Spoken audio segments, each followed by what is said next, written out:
Hello दोस्तों, कैसे हैं आप सब। उम्मीद है आप सब अच्छे होंगे, स्वस्थ होंगे, मस्त होंगे। और आप सभी का स्वागत है एसडी कैंपस में। अब जेएलवी की तैयारी हमारी है जिम्मेदारी। इसी को ध्यान में रखते हुए आज हिंदी का पहला टॉपिक आपके लिए लेके आई हूँ, भाषा और व्याकरण।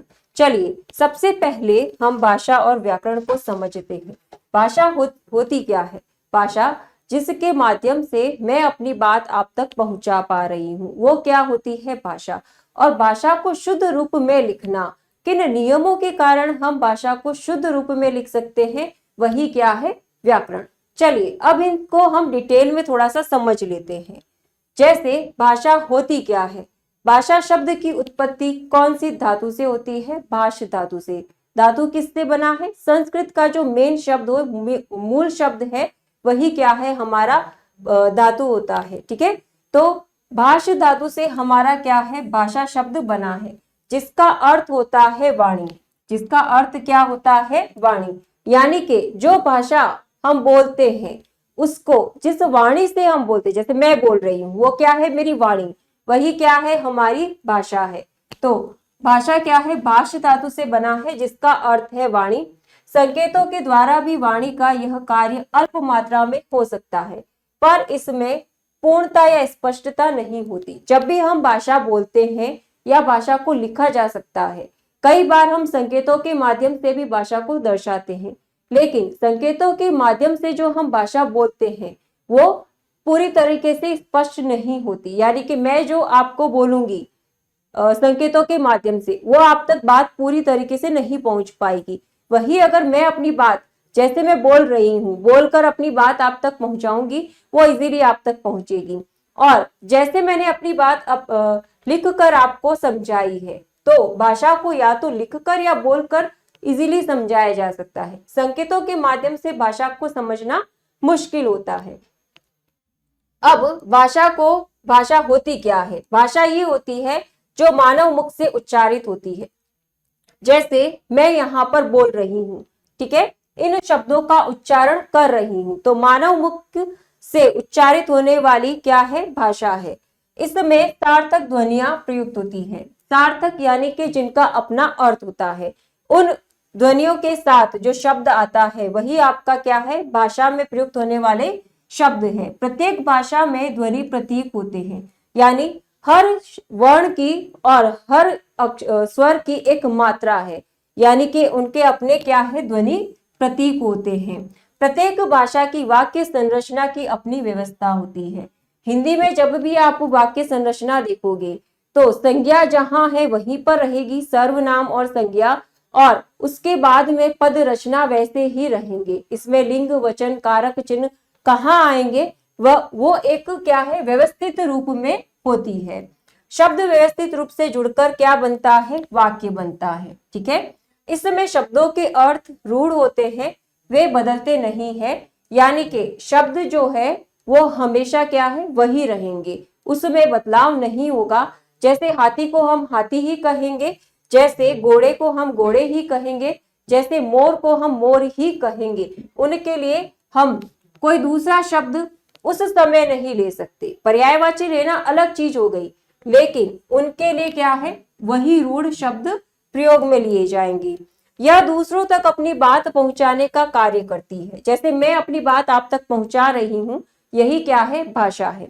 ठीक है, अब भाषा को इन सभी के माध्यम से, ये जो पॉइंट हमने भाषा को समझा है कि भाषा एक्चुअली होती क्या है, ठीक है, उसी को, इन पॉइंट को हम परिभाषा के रूप में कैसे लिख सकते हैं, कैसे हम बता सकते हैं कि भाषा की परिभाषा क्या होगी।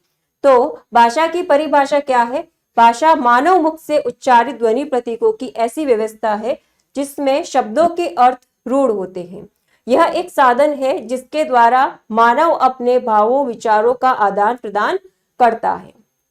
यानी मनुष्य के मुख से, जैसे मेरे मुख से जो शब्द निकल रहे हैं वो क्या है, ध्वनि प्रतीक है। और उन ध्वनि प्रतीकों के जिस माध्यम से, जिस भावों विचारों से मैं आपको पहुंचा रही हूं, वो सब क्या है, भाषा है। जैसे बोलकर, जैसे लिखकर, ये क्या है, यही भाषा है। आगे चलते हैं। भाषा के प्रकार, भाषा के दो ही प्रकार होते हैं, एक मौखिक, एक लिखित। मौखिक भाषा जो बोलकर बताई जाती है, और लिखित भाषा जो लिखकर बताई जा रही है। दोनों ही उदाहरण जैसे मैं दे रही हूँ, ठीक है। वाणी द्वारा बोलकर विचार प्रकट करने का साधन मौखिक या कथित भाषा होती है। लेखनी द्वारा लिखकर विचार प्रकट करने का साधन लिखित भाषा कहलाता है। कथित भाषा का प्रयोग हम बातचीत में करते हैं, यानी कि बोलचाल की जो भाषा होती है वो कौन सी होती है, कथित भाषा या मौखिक भाषा होती है। जबकि लिखित भाषा का प्रयोग साहित्य निर्माण और सरकारी कामकाज में किया जाता है। मौखिक या कथित भाषा परिवर्तनशील होती है, उसे मानकता या स्थायी रूप से लिखित भाषा प्रदान करती है। अब देखो, मौखिक भाषा जो होती है उसको, जैसे मैंने अभी बोल रही हूँ, मुझसे कोई गलती हो गई, मैंने सॉरी बोलकर उसको, उस वाक्य को वापस चेंज कर दिया, ठीक है। तो क्या उसे चेंज किया जा सकता है, क्या उसे परिवर्तन किया जा सकता है? हाँ, कई किया जा सकता है। उसी प्रकार कोई भी भाषा है, उसकी मानकता का प्रमाण कैसे होगा? उस भाषा का लिखने का तरीका, है ना। उस भाषा के लिखित रूप को मानकता के प्रमाण पर हम क्या करेंगे? आंकेंगे। तो लिखी हुई भाषा को हम परिवर्तन नहीं कर सकते। उसके लिए जैसे एक किताब छपी हुई है, उसको या तो काट कर हम उसको सही करेंगे, लेकिन लिखे हुए शब्द को सॉरी बोलकर उसको वहीं से हटाकर हम नहीं कर सकते। तो लिखित मौखिक भाषा जो होती है वो परिवर्तनशील होती है और लिखित भाषा जो है वो स्थायी होती है, ठीक है। उसके बाद में लिपि क्या होती है? भाषा के लिखित रूप का आधार उस भाषा की लिपि होती है। लिपि शब्द यानी लिपना, लिखना, चित्रित करना, ठीक है। लिपि का मतलब क्या होता है? लिखना भी होता है, जैसे लिपना भी होता है और चित्रित करना भी होता है। जैसे देवनागरी लिपि हिंदी की, जैसे आप बोर्ड पर देख रहे हो, आपने सिंधु घाटी सभ्यता में पढ़ा होगा भाव चित्रात्मक लिपि, यानी कि उसमें शब्द नहीं है, उसमें केवल भाव है, ठीक है। उसमें क्या है? चित्र है। आप कई बार अपने आसपास जब जाते हो तो दीवारों पर देखते हो बहुत सारे चित्र बने हुए होते हैं।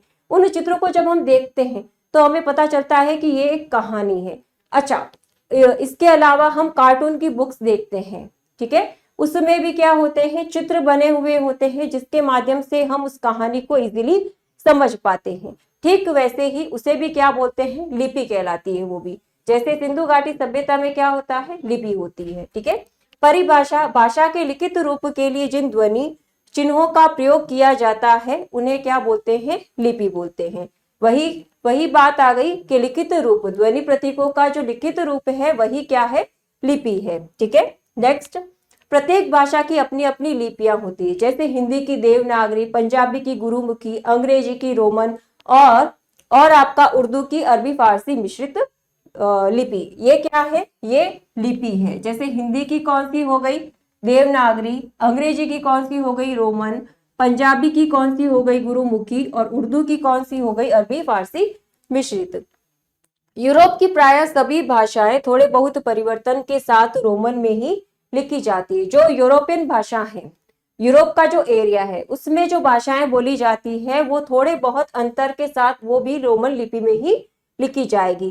देवनागरी, रोमन व गुरुमुखी लिपियां बाईं ओर से दाईं ओर लिखी जाती है। अब बाएं दाएं क्या होता है? थोड़ा सा इसे समझ लेते हैं। बायां होता है हमारा लेफ्ट और दायां क्या होता है? राइट, ठीक है।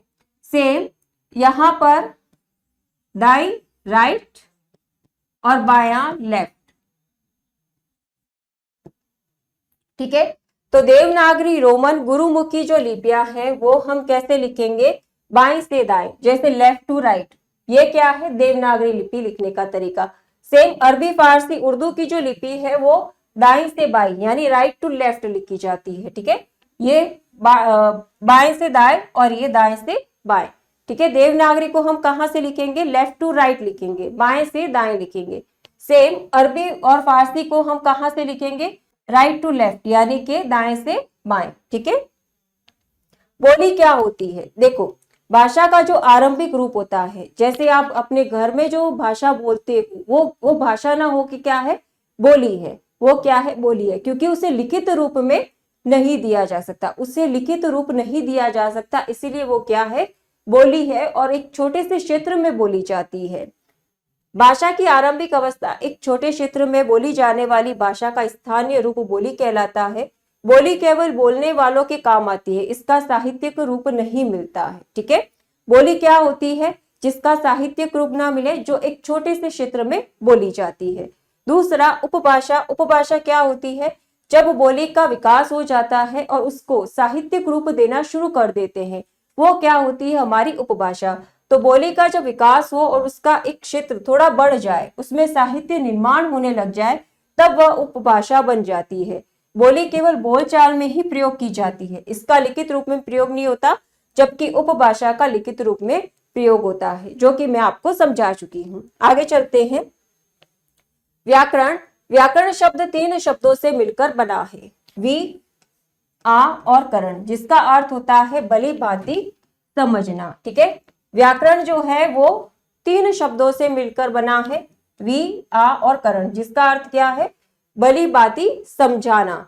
जिस शास्त्र में शब्दों के शुद्ध रूप और प्रयोग के नियमों का निरूपण किया गया हो, उसे व्याकरण कहते हैं। इस प्रकार व्याकरण से भाषा को शुद्ध लिखना, पढ़ना और बोलना आता है। यानी कि भाषा का जो शुद्ध रूप है, चाहे वो बोलने से हो, चाहे लिखने से हो, और चाहे वो किसी को पढ़ने से हो या किसी को बात अपनी रखने से हो, वो क्या है? भाषा का शुद्ध रूप होता है। ठीक है, आगे हिंदी भाषा। हिंदी भाषा क्या होती है? हिंदी भाषा भारत की राष्ट्रभाषा है और इसका जन्म किससे हुआ है? संस्कृत भाषा से हुआ है। तो यह संस्कृत भाषा की क्या है? उत्तराधिकारिणी है, यानी कि उसके बाद जन्मी है, उसकी अधिकारी है। ठीक है, उसके बाद की अधिकारी है। भारत में हिंदी भाषा भाषी यानी हिंदी भाषा को बोलने वाले, भाषी यानी बोलने वाले, जनता की संख्या सबसे अधिक है। इसकी मुख्य विशेषता यह है कि इसके बोलने वालों से इसके समझने वालों की संख्या और अधिक है। जो लोग इसे बोल नहीं सकते वे भी प्रायः इसे समझ लेते हैं। हिंदी भाषा अन्य भारतीय भाषाओं की तुलना में सरल है। इसकी लिपि क्या है? वैज्ञानिक है। जिसकी लिपि क्या है? देवनागरी लिपि है। हिंदी जैसे बोली जाती है वैसी लिखी जाती है, इसीलिए सरल भाषा होने के कारण इसे आसानी से सभी लोग समझ लेते हैं और इसीलिए ये हमारी देश की क्या है? राष्ट्रभाषा है और हमारे संविधान में इसे उल्लेखित किया गया है। ठीक है, आगे हिंदी की उपभाषाओं को 5 वर्गों में बांटा गया है। हिंदी की जो भाषा है उसको 5 उपभाषाओं में बांटा गया है। आपने जाना अभी तक कि हिंदी जो है आपने जाना अभी तक कि जो हम आम भाषा में, आम समय में जो शब्द बोलते हैं वो हमारी बोली होती है। बोली का थोड़ा सा विस्तृत रूप यानी उसे साहित्यिक रूप देना, वो उपभाषा हो जाएगी। और उसके बाद की जो भाषा है वो क्या है? उपभाषा से भाषा में बदलेगी, यानी एक भाषा के अनेक रूप से फिर उसके और रूप। ठीक है, तो हिंदी की उपभाषा को 5 वर्गों में बांटा गया है। पश्चिमी हिंदी यानी कि जिसमें ब्रज भाषा, खड़ी बोली, हरियाणवी, बुंदेली और कन्नौजी बोलियां शामिल है। इसके अलावा पूर्वी हिंदी में अवधी, बहोली, छत्तीसगढ़ी, ये क्या है? पूर्वी हिंदी की उपभाषाएं हैं। राजस्थानी में मारवाड़ी, जयपुरी, मेवाती, बागड़ी और मालवी, ये हमारी राजस्थान वर्ग की क्या है? उपभाषाएं हैं। पहाड़ी वर्ग गढ़वाली और कुमायूनी, ये क्या है? उपभाषा इस वर्ग में आती है। बिहारी में मैथिली, मगही, अंगिका और भोजपुरी इस वर्ग की अन्य मुख्य भाषाएं हैं। यानी कि उपभाषा जो है वो 5 भागों में बांटी गई है। पहला है पश्चिमी हिंदी, दूसरा है पूर्वी हिंदी, तीसरा है राजस्थानी और चौथा है पहाड़ी वर्ग और 5वां है हमारा बिहारी। इसके अंदर और बोलियां दी गई है। ठीक है, कैसे? भाषा क्या है? हिंदी। हिंदी के बाद में इसकी क्या है? उपभाषा। उपभाषा कौन सी है? ये 5, और उपभाषाओं को फिर बांटा गया है बोली में। ठीक है, तो हिंदी हमारी क्या है? भाषा। उपभाषा क्या है? पश्चिमी हिंदी, पूर्वी हिंदी, राजस्थानी, पहाड़ी और बिहारी, ये हमारी क्या है? उपभाषाएं हैं। और इन्हीं उपभाषाओं में क्या है? हमारी बोलियां हैं। ठीक है, क्या है? बोलियां हैं। तो हिंदी को कितनी उपभाषाओं में बांटा गया है? 5। हिंदी को 5 उपभाषाओं में बांटा गया है और जिनके अंदर बहुत सारी बोलियां हैं। उम्मीद है आपको आज का सेशन पसंद आया होगा और आप सभी अपनी तैयारी अच्छे से कर रहे होंगे। Thank you.